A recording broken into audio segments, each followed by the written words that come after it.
So the online discourse surrounding Charlie Kirk's assassination has just completely been overtaken. It's completely been hijacked by people who are spreading a bunch of complete nonsense. And it really feels like there is an effort here to get us to stop talking about Tyler and his furry boyfriend. It really feels like there's an effort here to get us to talk about anything else but the actual suspect and the people who might be linked to him. 95% of the conversation surrounding Charlie's death on the internet right now is people sharing these slow motion videos, blaming Charlie's friends for being in on it. Oh my God, did you see that guy? Look at that hand gesture he did.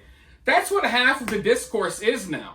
Half of the people talking about this case have been taken down these weird paths by these content creators who are actively, knowingly spreading misinformation for their own personal gain, and maybe, who knows, these people may even be under contract to try to distract people from the truth. A lot of these big content creators, they get paid directly from the government, and that's something that people need to know, especially the big political commentators. So the conversation surrounding Charlie, it's completely bonkers. And like I said, everyone's talking about any and everything, blaming any and everyone, except for the person who actually did it and the people that we know he was working with and in contact with. But we're now finding out new details. We're finding out new details. As people are spreading nonsense, there's new details coming in about Tyler Robinson. And to come to find out, Tyler actually had a run-in. He actually had an encounter with the police after killing Charlie. Tyler tried to go back and get his rifle.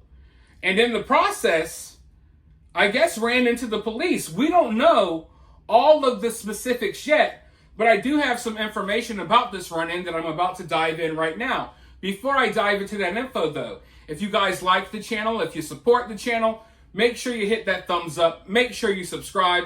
Make sure you drop a comment. If you're feeling generous, if you really like the videos and all of the work I put in, you could always donate via Cash App or Super Thanks. Always greatly appreciated. Now, with that being said, let's find out about this run-in because they hadn't said anything about this until now.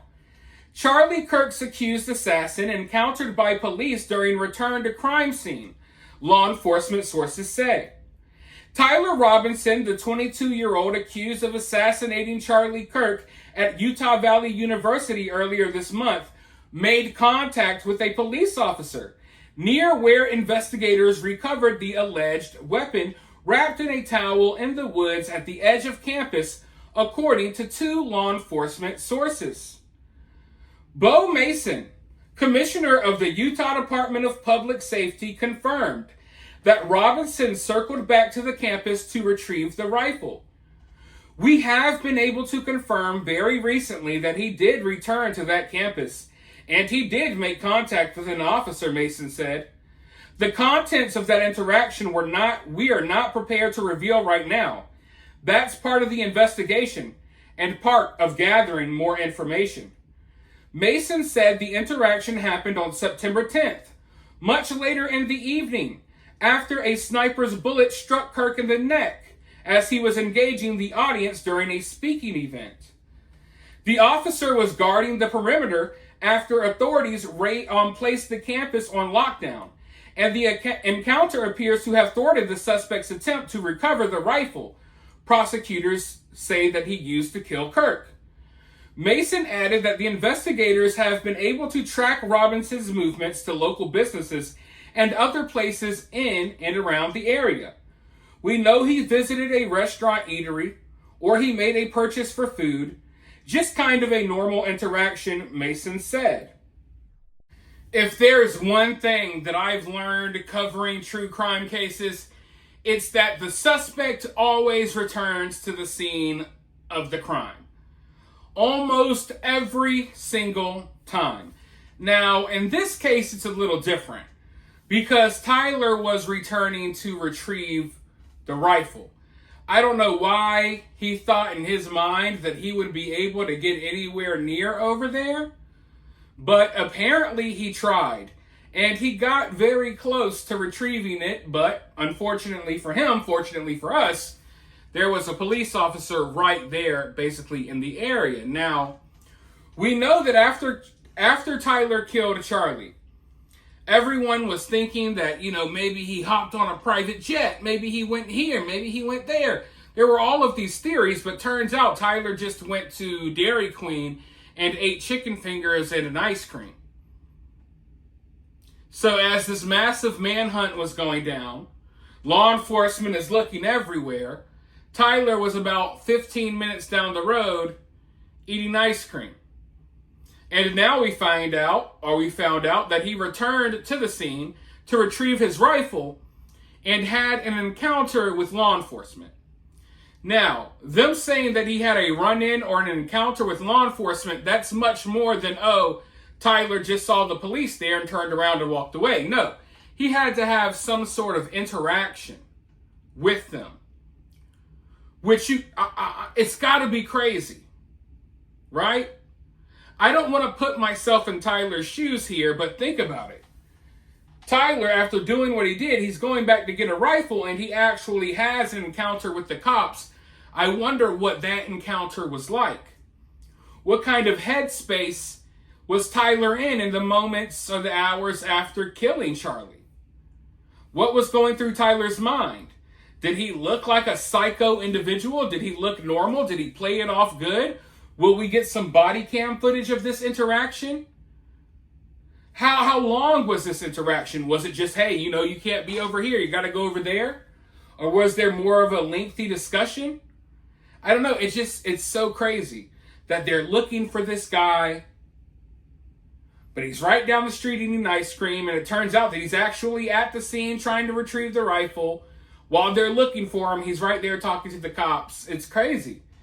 It's so crazy to think about. But we're starting to learn more, and there's so much that we have yet to find out about this case. And from what law enforcement says, they're retracing Tyler's steps. So we know he went back to retrieve the rifle. We know that he went to eat at Dairy Queen. What else did he go do? Who else was he in contact with? I know that he messaged Lance. But I don't know if you guys remember, but early on after this happened, it was reported that Tyler was actually talking on the phone with someone about how he killed Charlie, or about the Charlie situation. A Ring camera caught him on the phone talking to someone as he was walking by. So is he on the phone talking to Lance? As far as we know, those were just messages. So it seems like he may have been on the phone with someone else about what happened to Charlie.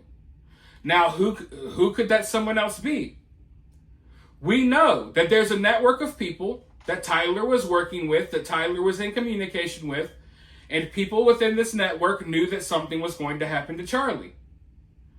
But it feels like those people are somewhat being protected or something.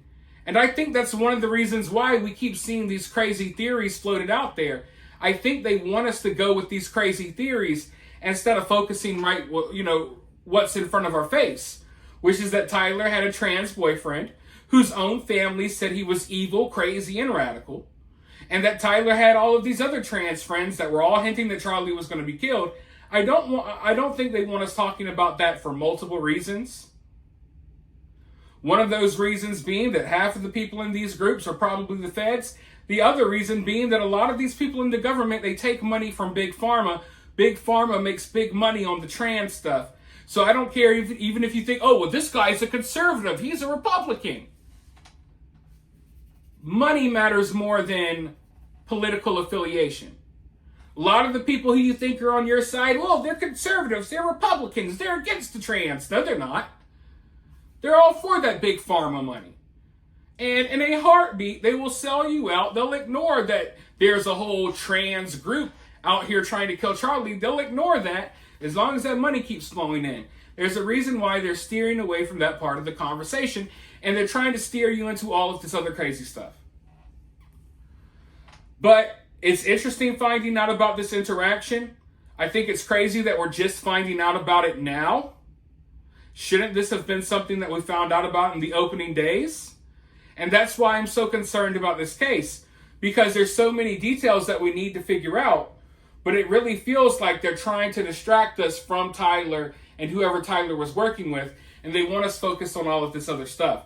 There's no excuse why we're just now finding out that Tyler actually had a run-in with the cops shortly after killing Charlie while retrieving a rifle. That's something that we should have heard about 2 or 3 days in. Maybe law enforcement is embarrassed by these details and the fact that they dropped the ball on multiple occasions. I don't know. But you guys let me know what you think down in the comments below. While you're down there, hit that thumbs up, hit that subscribe, ring that notification bell, and I'll talk to you all very, very soon in the next one.